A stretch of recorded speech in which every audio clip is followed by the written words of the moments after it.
Okay, so here it is, the Ducati Monster 796. It's the middle brother between the 696 and the 1100. The main reason why this bike is here, because the American public might think that, you know, there's a 796 Monster and a 696 Monster. What's the point? Well, in Europe, the insurance regulations, they tax pretty heavily on pretty big motorcycles above 1,000 cc's. And so there are riders in Europe who have kind of grown past the 696 Monster and they want something bigger, but they can't afford the Monster 1100.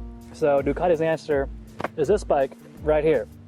It's got the same 796 twin engine as the Hyper Motard, 2-valve, air-cooled, and then it's got also some other trick bits that the 696 doesn't have, but the 1100 does have, kind of like a in-between of the two. The single-threaded swing arm, something that the 696 doesn't have, but the bigger brother does. Brembo monoblock calipers, 4 pistons. What else?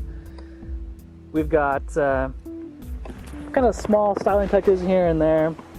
Like I said before, the wheels are different and the brakes are different. The front suspension's different. It's even sprung a little bit for a heavier rider than the 696.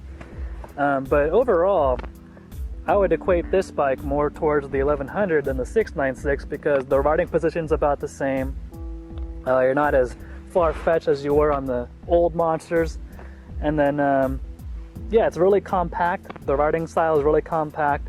And the engine's got more grunt than the 6 and just a little bit less than the 1100, as you would expect.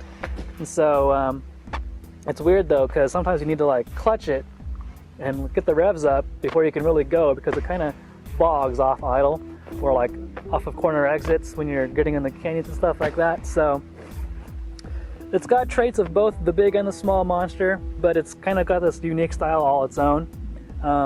In the canyons here today, that small compact feeling mixed with the heavier sprung suspension really makes it a blast to ride around here. You wouldn't think so, because it's got no adjustments in the front and just preload and compression in the rear.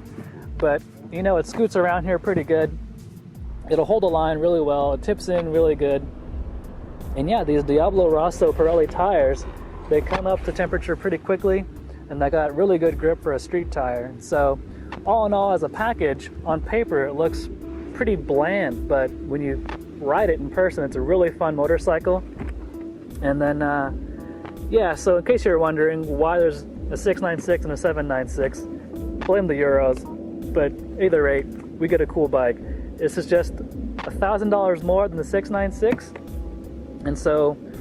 and we don't have those regulations in the insurance company that the Europeans do, so there really is no reason, sorry Ducati, to get the 696 Monster when this one can pretty much do all that and more.